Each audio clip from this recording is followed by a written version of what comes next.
It's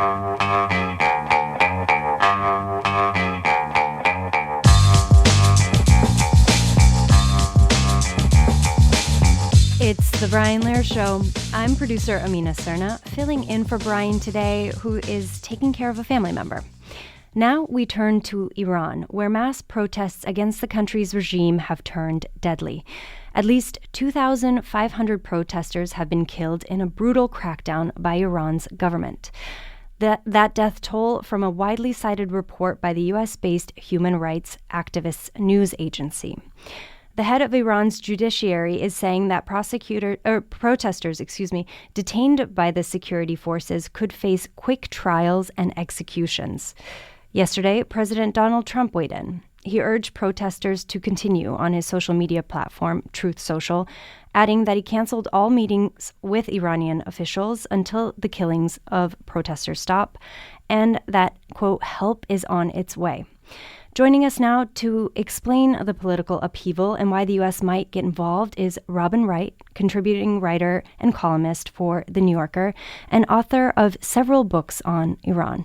Her latest for The New Yorker is titled Iran's Regime is Unsustainable. Robin, welcome back to WNYC. Great to be with you, Amina. Listeners, those of you with ties to Iran, help us tell this story. What, if anything, are you hearing and seeing from friends and family about the current wave of protests?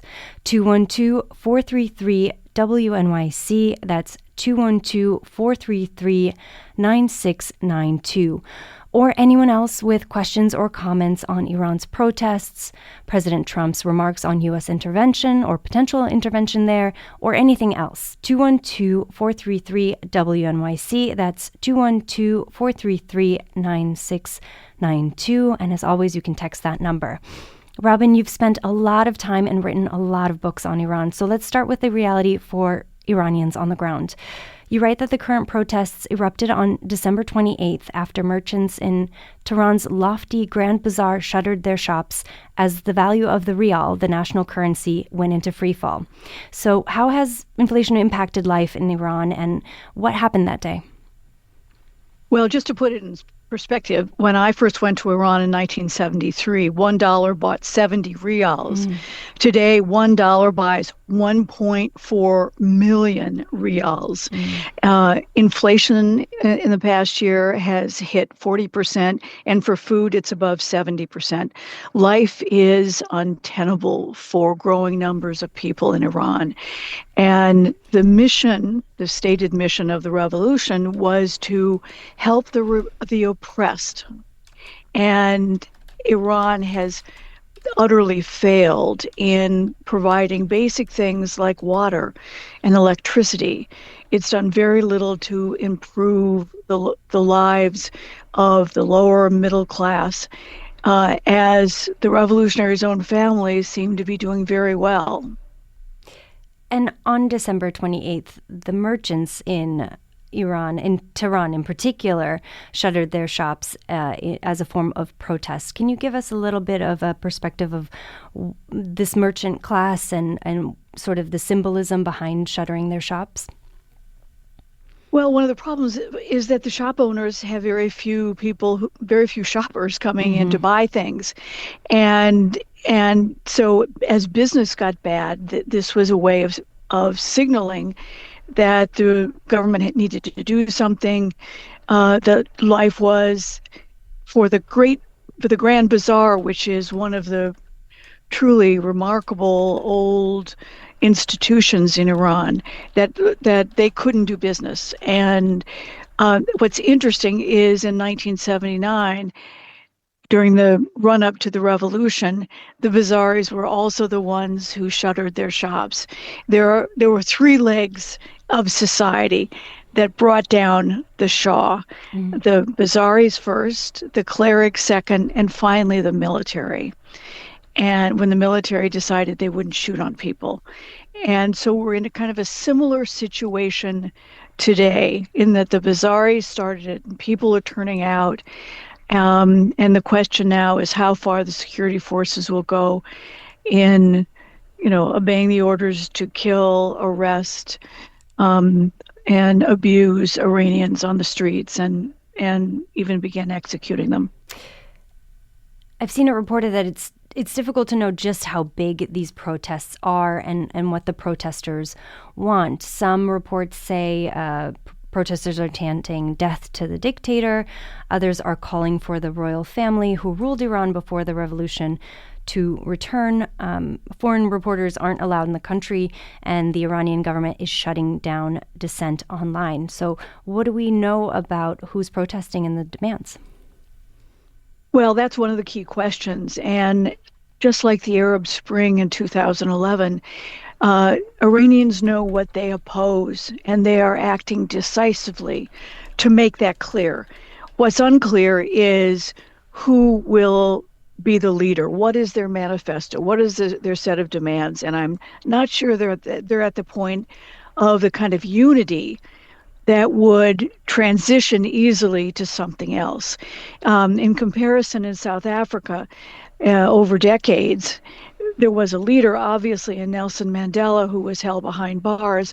But in the background, there was the building up of the African National Congress as a party, as a military outside South Africa. And there was kind of the infrastructure once white majority rule stepped aside for a black party and others to step in.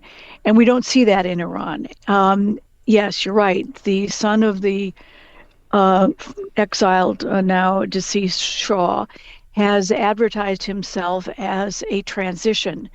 From my experience in Iran, and I've been going there now for over a half century, I'm not sure he has vast public support.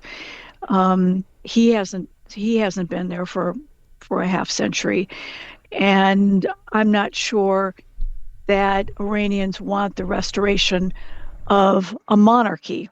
So it's unclear what role he might be able to play in a viable way or in a long-standing way.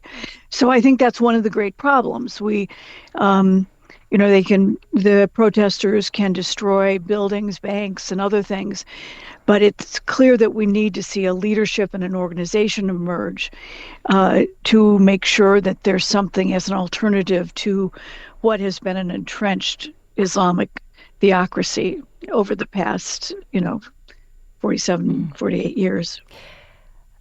Let's go to a call. Elon in Manhasset, you're on WNYC. Hi, Elon. Yeah, hi. I wanted to call in because I'm Iranian American, and most of my community in Long Island is a pretty significant Iranian American population. Most of us here are really emboldened by the protests. It just gives me goosebumps just watching videos of Iranians protesting because like you said earlier, Robin, I would say a substantial, perhaps majority demographic, of Iran generally has a negative opinion of the regime now, and there's just from inflation to oppression, particularly the Kurdish population experiences just a terrible oppression.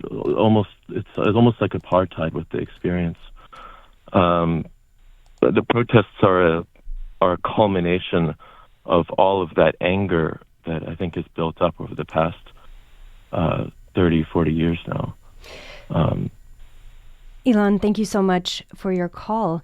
Robin, you wrote about this recently in your latest for The New Yorker, this sort of culmination and also maybe the distance from the Iranian Revolution in 1979. You note that it's been, we're coming up on almost half a century since the revolution took place. How do you want to weigh in on Elon's call and how that connects to your recent reporting? Well, a couple of things. first of all, we're now in the third generation, and the vast majority of Iranians don't remember the Shah. They have a kind of nostalgia for something else, but they don't remember the complaints that, or the sense of injustice that a lot of Iranians felt during the monarchy.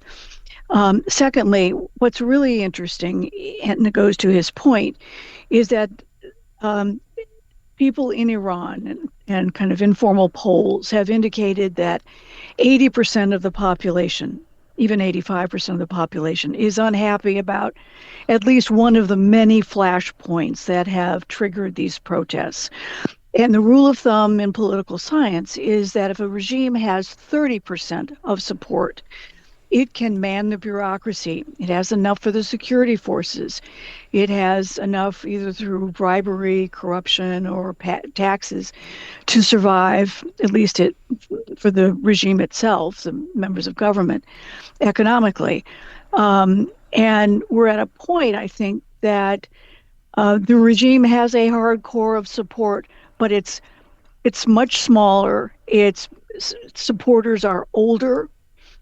When I go to Friday prayers, I see mainly gray-headed men and women.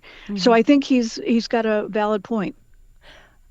On the regime, a listener texts, with the political void in Iranian leadership, would the Revolutionary Guard just step in and take over? What would that look like? Do you have an idea? Well, that's certainly a possibility. When you look at, what happens next, does the Revolutionary Guard play a role? After all, it's not just a military force. It controls something like 60% of the economy in telecommunications, construction, and some of the big companies, corporations in Iran. And it wants stability. It doesn't want its businesses, as well as its standing as a military force, to be disempowered. And so it at some point could move in. That's certainly one option that people have explored. That would, kind of the Latin American model, instability, and the military moves in and says it's going to pave the way for democracy, and that kind of takes a long process. But that's, we really don't know what's going to happen next, because we don't have a sense of who's the leadership as an alternative inside the country. I don't think any exiles are going to carry any weight. It's just been too long. But so the military is one option, unfortunately. I want to play you a clip of something I heard this morning. NPR's Stephen Inskeep spoke with Yusuf Yazdi, a professor at Johns Hopkins School of Medicine, about his recent visit to Iran and participating in protests that he saw there. He is the son of a well-known Iranian dissident. Let's take a listen. I think they benefit from the escalation of violence. For example, in one of the squares in the city near my mother's house, a major, very beautiful mosque was burned down. The square was trashed, and the government just plays those video clips ad nauseum on the state media. There's a video clip of somebody setting a Wright cop on fire, throwing stones.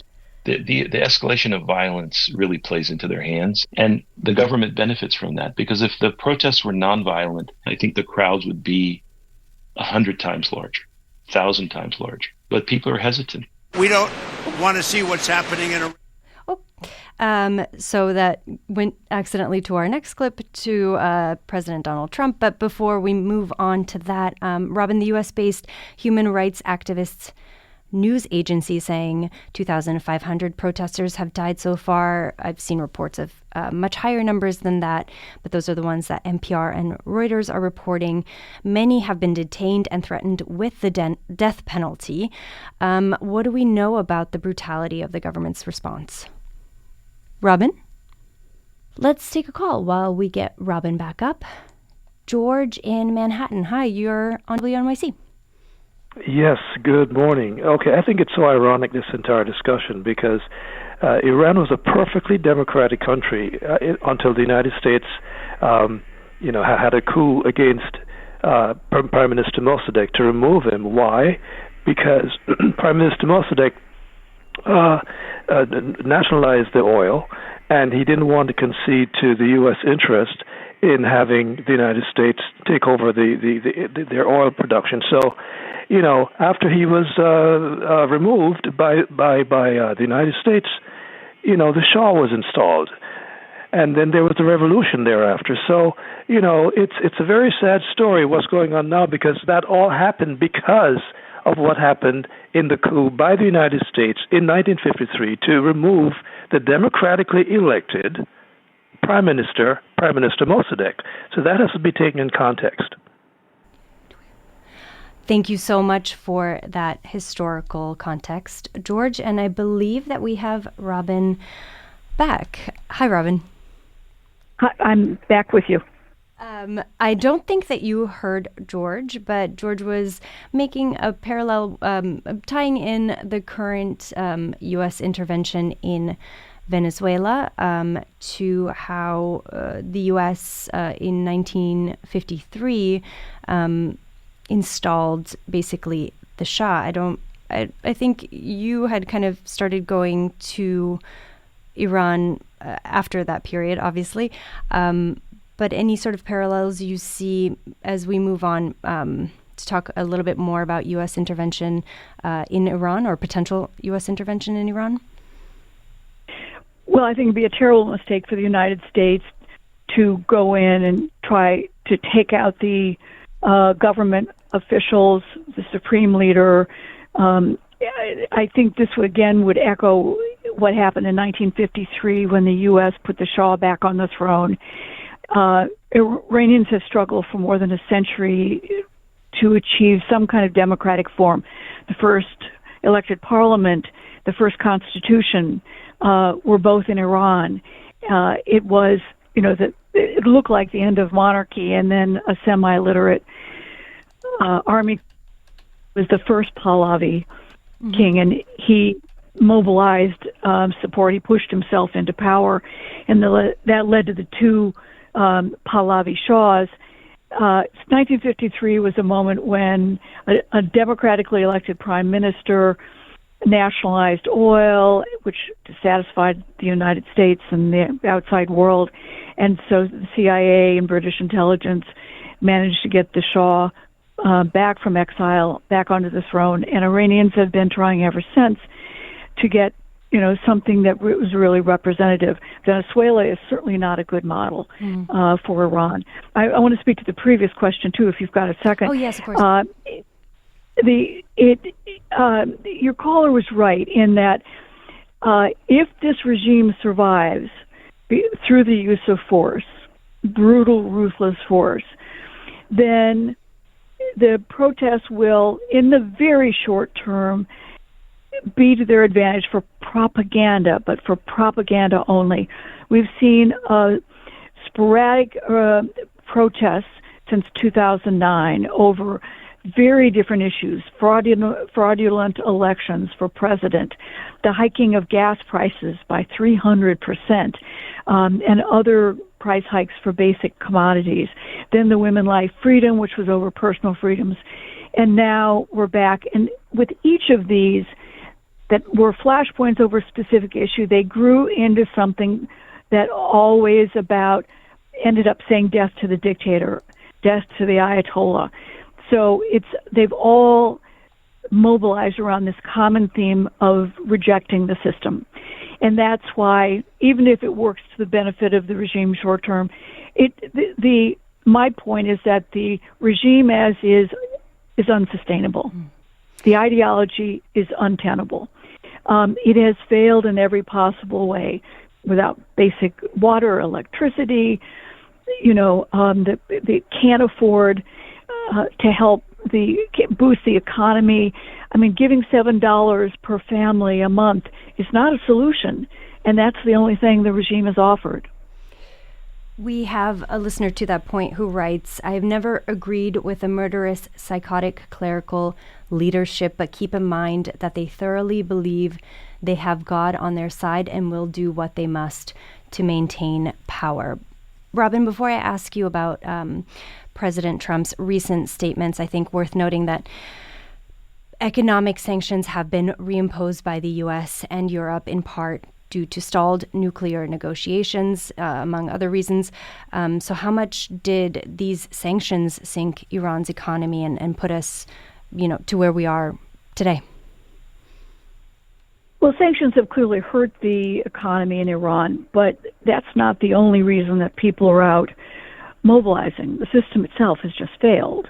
But remember that the United States had a deal with Iran that included Russia, China, and the three most powerful European countries. It's the one issue that the six major powers agreed to. Mm-hmm. And Trump was the one who walked away from it and led to this spiral of crises, not related to inside Iran, but between Iran and the United States. And this is what I'm concerned about, that we've created the crisis. We had a nuclear deal that would have limited Iran's capabilities, and left what they had for use only with building electricity, providing electricity, which Iran desperately needs nuclear reactors. And they have a right to under the National Non-Proliferation Treaty. But the United States has created a crisis with Iran that gives us pretext, or Trump believes, gives us pretext now to take military action. And that's not going to solve the problem of the nuclear issue either. So, we're now in a very complicated situation that I'm not sure, massive military strikes by the United States will solve. To that point, President Trump has weighed in on the Iranian protests several times over the past few days. As we mentioned at the beginning of this segment, he posted on Truth Social that help is on its way to the protesters. And here he is speaking to CBS News yesterday. We don't want to see what's happening in Iran happen. And, if they want to have protests, that's one thing. When they start killing thousands of people, and now you're telling me about hanging, we'll see how that works out for them. It's not going to work out good. Robin, you were talking a little bit about proposed military intervention and not seeing that as being a viable solution.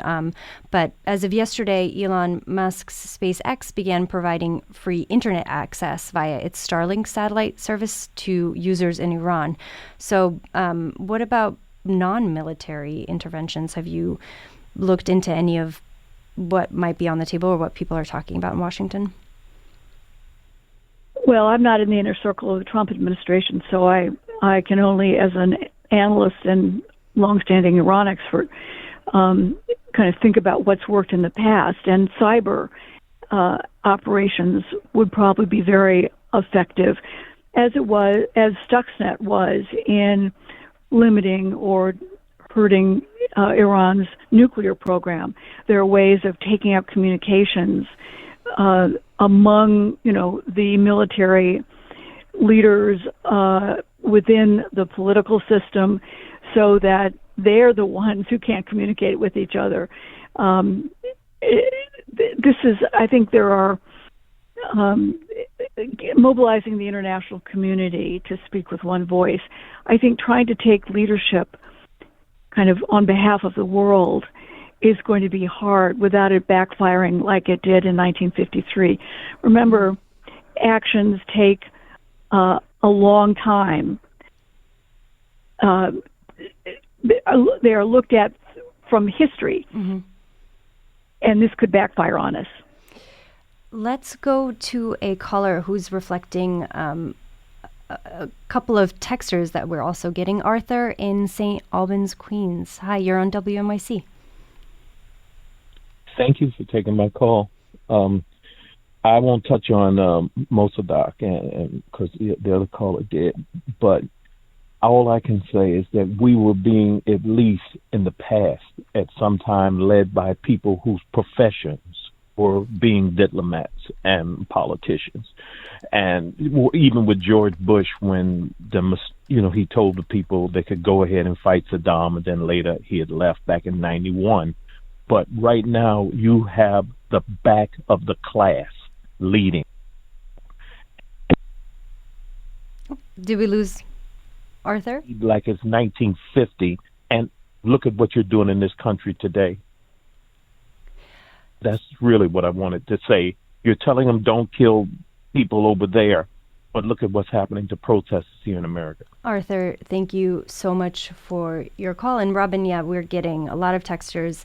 How can anyone take Trump seriously about being against killing protesters when he's encouraging abuse and killings of protesters here in America? And others saying, I don't care about what's happening in Iran other than why Trump and his team are pursuing U.S. involvement in this dysfunctional country. Pretty much kind of U.S. staying out of the Middle East. Before you go, I wanted to reflect that sentiment from the callers. Before I let you go, I wanted to ask you about how you compare the current situation in Iran to the Arab Spring, which toppled leaders in Egypt, Libya, Tunisia, Yemen. What lessons do you think the Arab Spring could provide for Iran? I think there are many comparisons because just like the Arab Spring, the protesters in Iran don't have the organization. I don't think they have the political maturity as an institution to provide an alternative. And therefore, that gives the edge to those trying to repress them or marginalize them or detain them or imprison them. But democracy also, as has been written widely in political science, takes, 3 generations or 3 waves. You don't, with one fell swoop, like a light switch, go from an autocratic or authoritarian or fascist regime to something that's democratic. It's a very difficult process, and there are failures before there is some kind of sustainable success. And so if the protests are contained this time, that does not mean this regime is going to survive long term. I believe, after covering this place for so long, after seeing so many protests, that the majority of Iranians really are fed up. And the fact that they're still protesting with the knowledge of how many are dying and what the regime is threatening and the numbers who are being detained, and that they're continuing, even if it peters out, the fact that they've tried so hard at such expense, I think tells you that the regime is going to continue to face challenges, whether it's this time, next time, but the regime can't survive long term, as is. Robin Wright is a contributing writer and columnist for The New Yorker and author of many books on Iran. Robin, thanks so much for coming on the show today and explaining all of this for us. So good to be with you.